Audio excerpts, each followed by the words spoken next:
Salam Indonesia. Program Inward News hadir dengan sejumlah laporan menarik dari mancanegara yang terjadi selama sepekan terakhir. Bersama saya Agus Jagatraya, berikut laporan pertama.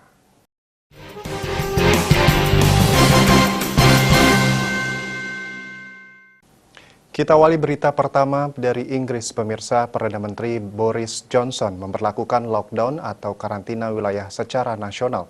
Johnson juga memperingatkan kegagalan bertindak dapat menyebabkan kematian hingga 2 kali lipat pada musim dingin tahun ini dibandingkan gelombang pertama di musim semi.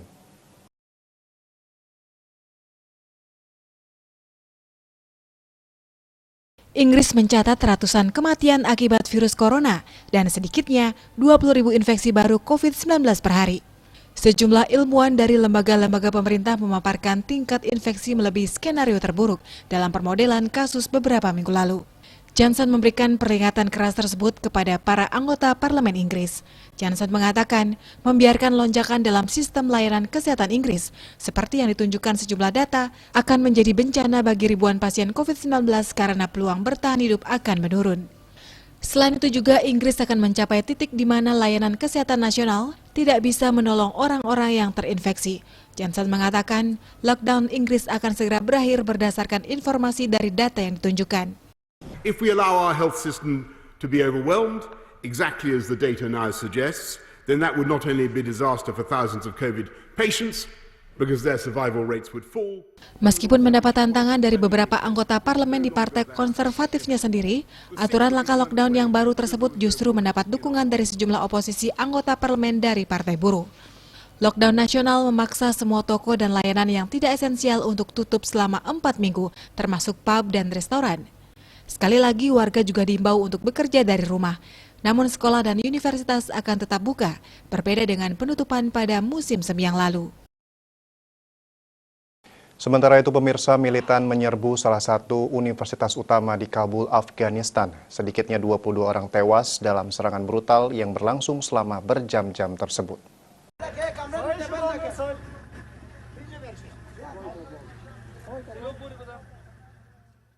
Serangan terhadap Universitas Kabul terjadi ketika kekerasan meningkat di Afghanistan. Ini menandai yang kedua kalinya dalam waktu kurang dari 2 minggu, di mana sebuah lembaga pendidikan menjadi sasaran di ibu kota. Para penyintas menggambarkan pemandangan mengerikan tersebut. Seorang pelaku bom bunuh diri meledakkan dirinya di dalam kampus. Para pejabat mengatakan, 2 laki-laki bersenjata kemudian mulai menembaki para mahasiswa. Ratusan mahasiswa melarikan diri dan bergegas melewati tembok pembatas. Fraidon Ahmadi, mahasiswa berusia 23 tahun mengatakan kepada AVP, ia sedang berada di dalam kelas ketika baku tembak terjadi di universitas tersebut. Ahmadi dan para mahasiswa lainnya dikepung selama lebih dari 2 jam sebelum akhirnya diselamatkan. Kelompok militan IS mengaku bertanggung jawab atas serangan di Universitas Kabul. Selain menewaskan puluhan orang, serangan turut melukai belasan lainnya. Pasukan keamanan Afghanistan mengatakan serangan tersebut berakhir setelah baku tembak selama berjam-jam.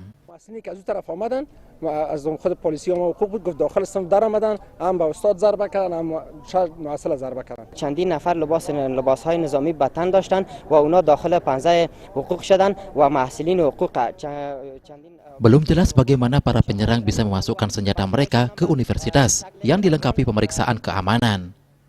Juru bicara polisi Kabul, Firdaus Faramers mengatakan, semua yang tewas adalah mahasiswa. Butuh waktu beberapa jam bagi pasukan keamanan Afghanistan yang didukung oleh pasukan Amerika Serikat untuk membersihkan kampus dan mengumumkan serangan itu berakhir. Pemirsa, kami akan kembali lagi ke hadapan Anda, tetaplah bersama kami.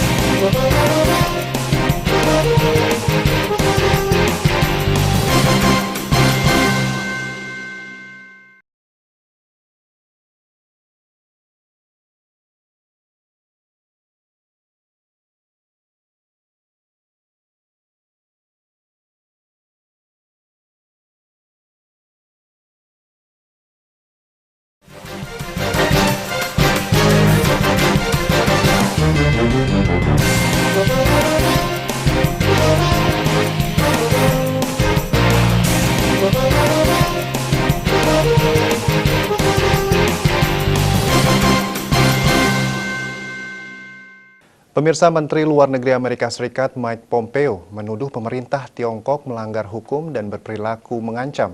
Tudingan tersebut disampaikan Pompeo dalam sebuah konferensi pers bersama dengan Menteri Luar Negeri Maladewa, Abdullah Shahid, baru-baru ini.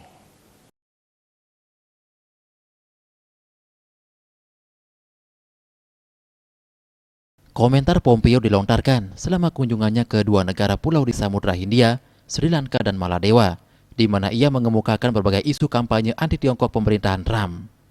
Pompeo mengecam Tiongkok di sejumlah bidang, mulai dari apa yang disebutnya kegagalan memenuhi janji-janji kesepakatan iklim Paris, hingga penangkapan ikan ilegal yang tidak dilaporkan dan tidak diatur.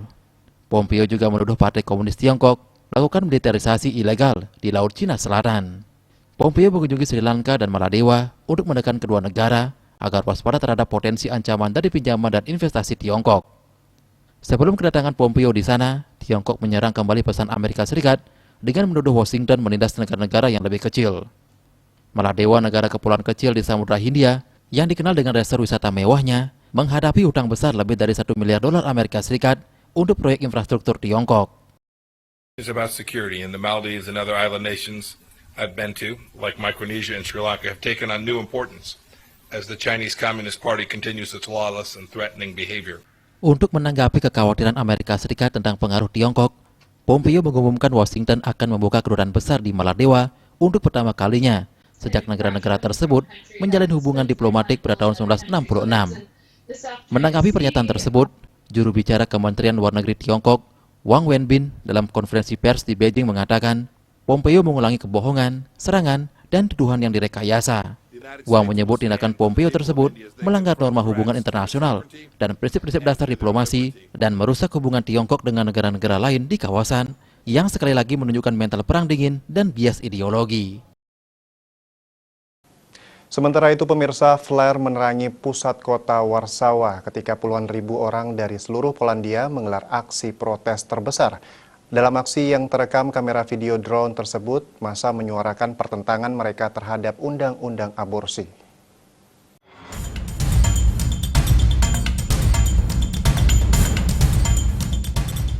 Puluhan ribu orang Polandia bergabung dalam aksi protes di Warsawa. Massa menentang putusan Pengadilan Tinggi Polandia yang setara dengan larangan aborsi di negara yang mayoritas beragama Katolik tersebut. Massa mengabaikan aturan ketat yang membatasi pertemuan hanya untuk 5 orang selama pandemi virus corona. Para demonstran berjalan kaki melalui jalan-jalan pusat Warsawa sambil membawa payung hitam yang merupakan simbol protes hak aborsi di Polandia. Massa juga membawa spanduk yang memprotes undang-undang aborsi tersebut. Polisi militer, beberapa dengan perlengkapan anti huru-hara berjajar di jalan-jalan saat demonstrasi dimulai. Penyelenggara aksi dan pejabat kota Warsawa mengatakan sekitar 100.000 orang ikut ambil bagian dalam demonstrasi tersebut. Ini merupakan salah satu aksi protes terbesar dalam beberapa tahun terakhir. Keputusan Mahkamah Konstitusi pada 22 Oktober tersebut sekaligus mengakhiri yang paling umum dari sedikit dasar hukum yang tersisa untuk aborsi di Polandia dan membuat negara tersebut semakin jauh dari arus utama Eropa.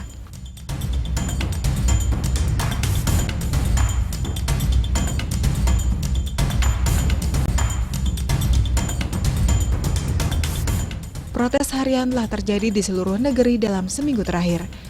Aksi massa telah berubah menjadi luapan kemarahan terhadap 5 tahun kekuasaan kelompok nasionalis hukum dan keadilan, serta Gereja Katolik Roma yang merupakan sekutu pemerintah.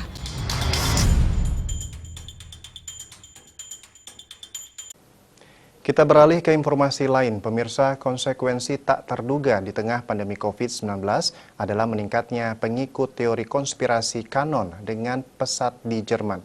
Menurut laporan terbaru, Qanon kini memiliki pengikut terbesar kedua di luar Amerika Serikat karena semakin banyak warga skeptis dengan niat baik pemerintah.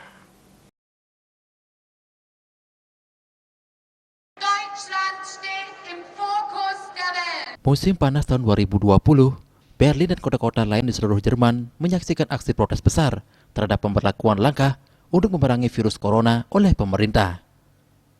Demonstrasi mengundang pengunjuk rasa dari berbagai aliran politik di Jerman, tetapi untuk pertama kalinya di jalan-jalan kota Jerman. Mereka termasuk pendukung QAnon, sebuah kelompok yang menganut teori konspirasi ekstrem kanan, serta meliputi berbagai isu dan berkembang secara luas di Amerika Serikat pada tahun 2017. Miro Dietrich dari Amendio Antonio Foundation mengemukakan, tidak banyak dari teori terkait gerakan QAnon yang benar-benar baru. Kebanyakan hanyalah potongan-potongan dari narasi konspirasi yang sudah ada sebelumnya. Pengikut QAnon di Jerman berkembang pesat sejak awal merebaknya COVID-19. Miro Dietrich mengatakan lebih lanjut, sebelum pandemi jaringan terbesar melalui aplikasi Telegram memiliki 20.000 pengikut dan kini mencapai 125.000 anggota. Pada awal pandemi keanggotaan melalui saluran tersebut berlipat ganda setiap minggu. Paul Middelhoff berpendapat, ketatnya pemberlakuan aturan pemerintah terhadap virus corona mengakibatkan sejumlah warga mempercayai adanya konspirasi di balik COVID-19. Become suspicious and then they are looking for other information and other source of information and other explanations of what's happening. Meskipun banyak yang beranggapan gerakan QAnon hanya sebuah fenomena kecil, implikasi dari pengikut QAnon yang terus bertambah tersebut bagi beberapa kalangan berpotensi menimbulkan masalah keamanan. Meskipun teori tersebut oleh banyak orang dianggap tidak masuk akal, namun penyebarannya yang terus berlangsung dapat memperlemah kepercayaan publik kepada pemerintah. Pemirsa, jangan beranjak dahulu karena kami akan hadir kembali ke depan layar kaca Anda, tentunya dengan berita yang menarik untuk Anda simak. Tetaplah di Inward News.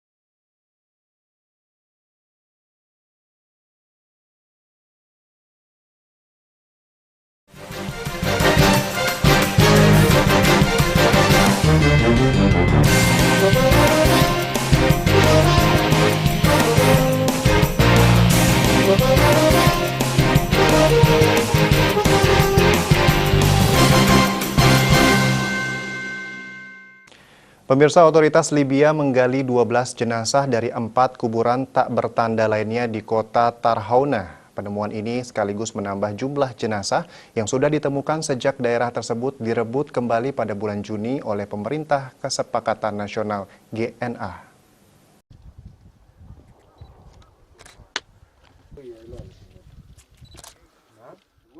Tarhouna selama bertahun-tahun dikendalikan oleh milisi yang dikenal sebagai Kaniat, dijalankan oleh keluarga Kanis setempat yang bertempur bersama Tentara Nasional Libya LNA yang berbasis di timur Khalifah Haftar. GNA telah mengeluarkan surat perintah penangkapan bagi para pemimpin Kaniat yang kini diyakini berada di Libya Timur. Ketika dukungan Turki membantu GNA yang diakui secara internasional merebut kembali Tarhouna secara tiba-tiba pada bulan Juni, para pejuangnya menemukan sebuah rumah sakit penuh dengan mayat dan kuburan tanpa tanda yang berisi orang hilang. Para penyelidik dari Biro Orang Hilang GNA telah berjuang untuk menggali tanah di sekitar Tarhouna untuk mencari jenazah dan mengidentifikasinya.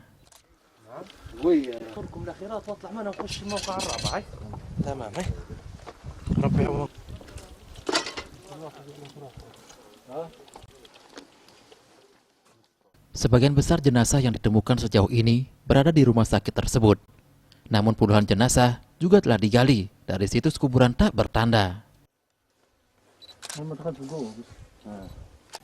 Sementara itu, pemirsa, kerumunan warga dalam jumlah besar menghadiri pemakaman pimpinan gereja Ortodoks Serbia di Montenegro. Uskup Amfilohije tutup usia pada tanggal 30 Oktober setelah jatuh sakit akibat terjangkit virus corona.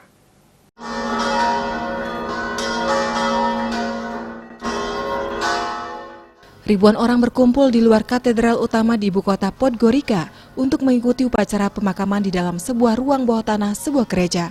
Kepala Gereja Ortodoks Serbia Patriark Irinej memimpin ritual pemakaman tersebut. Banyak jemaah yang tidak memakai masker pelindung wajah atau mengikuti aturan tentang jarak sosial. Uskup Amfilohije adalah tokoh penting bagi Montenegro yang pro-Serbia dan menentang pemisahan negara tersebut pada tahun 2006 dari Serbia. Awal tahun ini, Uskup Amfilohije dan pihak gereja memimpin unjuk rasa selama beberapa bulan menentang undang-undang baru yang mengklaim pemerintah Montenegro ingin menguasai properti gereja dan pemerintah telah menyangkal tudingan tersebut. Namun unjuk rasa tersebut justru membantu gerakan pro-Serbia mengalahkan Partai Pro-Barat yang sudah berkuasa lama di negara tersebut dalam pemilu Agustus lalu. Kepopuleran Uskup Amfilohije tampak dari ribuan warga yang datang menunjukkan rasa belasungkawa dan hormat kepada mendiang. Warga berjalan melewati peti mati terbuka yang memperlihatkan jenazahnya.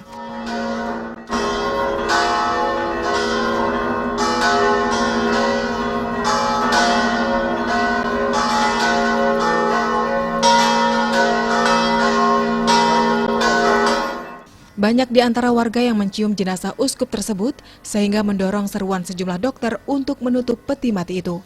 Gereja Ortodoks Serbia masih menjadi gereja utama di Montenegro, negara di mana sepertiga penduduknya masih menyebut diri mereka sebagai warga Serbia.